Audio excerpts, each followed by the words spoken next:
Let's have a quick chat about business resilience then. I've had an awareness of business resilience actually since my early teenage years, believe it or not.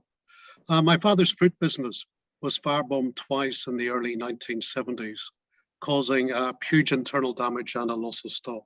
And our efforts to recover were based around physical security and quickly restocking what we had actually lost.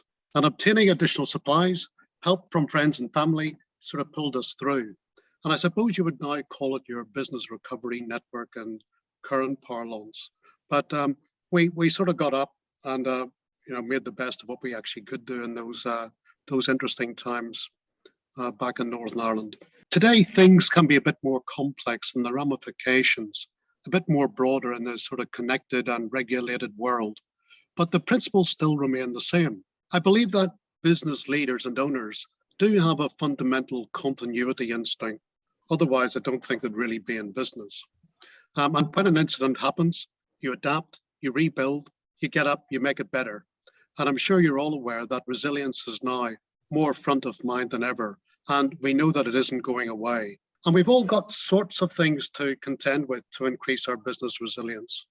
From addressing our own fear and doubts that may stop us from moving forward, and that's going to be the type of thing that Dave talks about later on, through to pandemics, having a positive response to climate change, and sort of the great resignation or the challenge we have to retain the staff that's currently working in our business. So in a way, the banner headline, from this particular slide is, when we do good, it's going to be good for our business, but not only just for our business, but also for our customers, employees, and suppliers. So by improving our own business resilience, this here should actually benefit everybody else in our supply chains. The interesting business resilience question is, if our customers knew how we operate, would they actually be happy with us? So if they could actually, take that look inside our business and saw what was operating, what do you think they would think? Our customers want quality, they want continuous products and services. So therefore, they're going to be a key stakeholder in our business resilience plan. But even further than that, your investors and possibly your insurance providers may want to see your plans as well to see how you can cope with disruptions. So it's becoming more of a public thing rather than the business continuity plans that were developed internally. This diagram is what I see as being the key features of a resilient business, along with a few examples. And in the next slide, I'll talk about how I addressed two of those in further detail. And namely, those are addressing risk and creating resilient processes. And just to trot through a quick summary of the others. First of all, you need to start with a strategy to respond to the potential threats and external disruptions.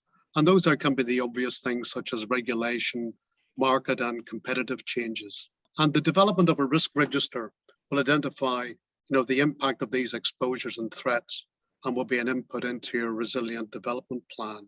One of the topics I do want to talk about in a little bit more detail is people, organization. And from the management perspective, we need to get used to leading teams during these uncertain times. And we see this uncertainty in things like fuel prices, supply chain, pandemics, making us think how we need to adapt and making the best of those particular external forces. The skills needed to be developed and respond to change in this complexity so you can thrive and benefit in uncertainty is something we need to embed with our staff. And this will be different for each type of business. The news headlines have been sort of full of, competition for staff. You've read stories about lorry drivers, care home staff, and the eternal search for technology staff, which has gone on since time immemorial, I think. But the Great Resignation is a concern that all staff will leave for a better job or find a more suitable job elsewhere. So retaining staff is not always just about money. Now that people have got used to working from home, a new balance needs to be developed and agreed. Hybrid working seems to be the focus, although there's a complete range on how businesses are treating their staff. For instance, my daughter is actually working full-time every day of the week in London, whereas other businesses are sort of managing their staff, totally from home. But at some point in time, there'll be a balance that a business needs to work out how that's going to actually work for them. But underlying that there, the policies and communications for all staff, you need to actually think about having a development for shared culture and inclusion. And that will help to drive keeping employees satisfied. And employee satisfaction is one of the interesting areas that's developing. We've been used to keeping our customers satisfied, and keeping our employees satisfied is growing in importance. There's some great tools out there. There's one in particular, I'm not associated with them in any way, but a couple of businesses I'm working with are using a tool called Culture Amp, and that can generate surveys to help you to gauge the mood of your staff and your business. And you will get feedback, warts and all, and it's a very useful tool to have a look at. Other tools are available, I may add as well. But even without resilience, we should think about optimizing and automating our processes to save costs and become more efficient. I like one recent quote I found on supply chain. We're sort of moving from, just in time to just in case. When your just in time supplier has supply chain issues and you need to find another supplier or a range of suppliers to help you just in case they fall through. Data applications and technology resilience is the ability to protect your business against and to recover quickly from a major incident such as cyber attack, system outage, data theft, disaster, or even simple, straightforward human error. And I know Mike will be talking about that there later, but the first step is to actually have an incident response plan and keep in contact with your stakeholders. And then once the incident has been reported, and in some cases, if it's a data theft, it may be regulatory things, you may have to report it to the Information Commissioner Office. You will have to do some root cause analysis to make sure you've got a plan in place to make sure the issue doesn't happen again. And finally, back to where I started this discussion, remember to keep your property safe. The physical security, the alarms and alerts on the intrusions of your property, and to make sure you protect your investment. Some practical examples that I've worked on, namely risk management and mitigation. This is, quite a simple continuous improvement slide and essentially a straightforward feedback loop. When I started my role as a non-executive director for a foreign exchange trading platform, I created a risk register. At that time, I think we were in a reasonable state, actually. The risks had been recorded around a number of documents and board minutes. So I did have a starting point. But having a specific spreadsheet brought them all together into one place. And it was useful for the board to sit down, have a good focus on what the risks are, and provide a good thought on what the overall scale of the risks we were sort of grappling with. And the type of risks we were dealing with was things like, market volatility could end up having huge movements in the number of transactions we were processing. Like a lot of organizations, we were trying to improve our product delivery. And also at that time, we needed to have a detailed business continuity plan for the UK, as we were predominantly UK based. We used simple tools to try and quantify the risks, such as the likelihood of the risk.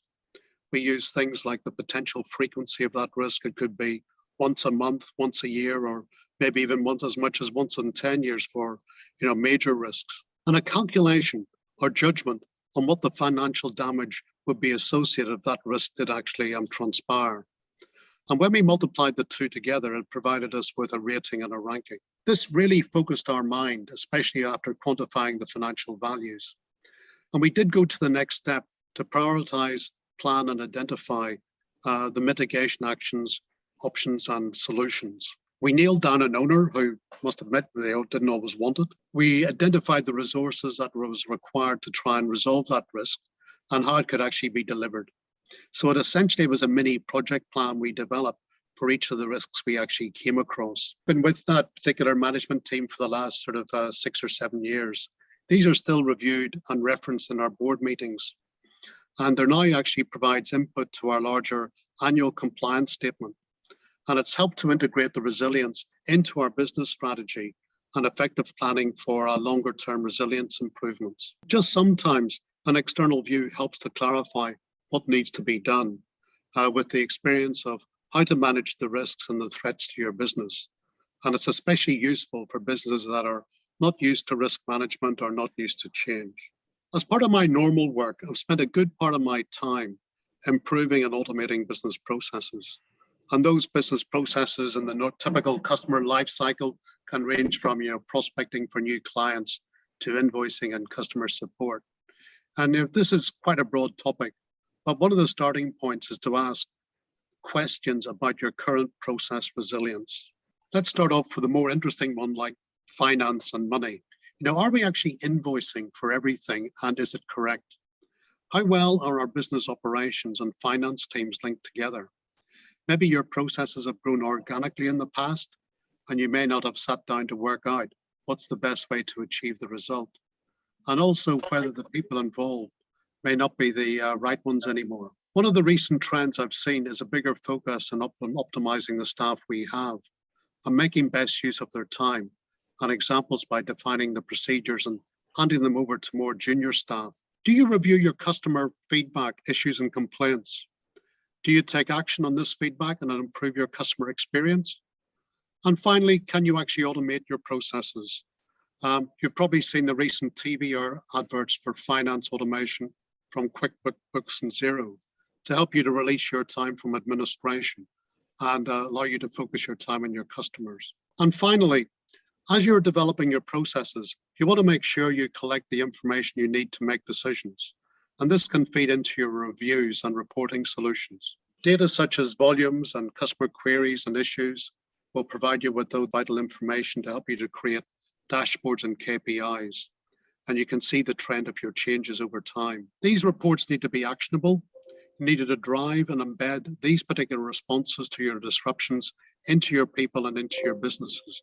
Otherwise, there's no real point in developing those processes. And finally, developing your response to governance, risk, and compliance, and environment, social, and corporate, but that would be a topic for another day. Those are my initial thoughts.